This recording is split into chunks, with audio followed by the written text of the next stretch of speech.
जब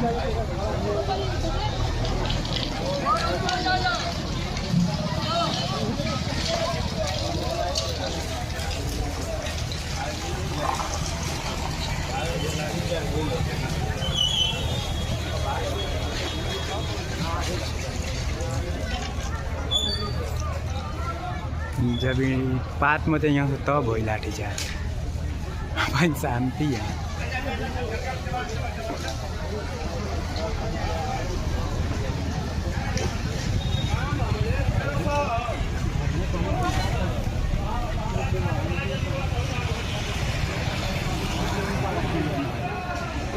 वीडियो बना हुआ।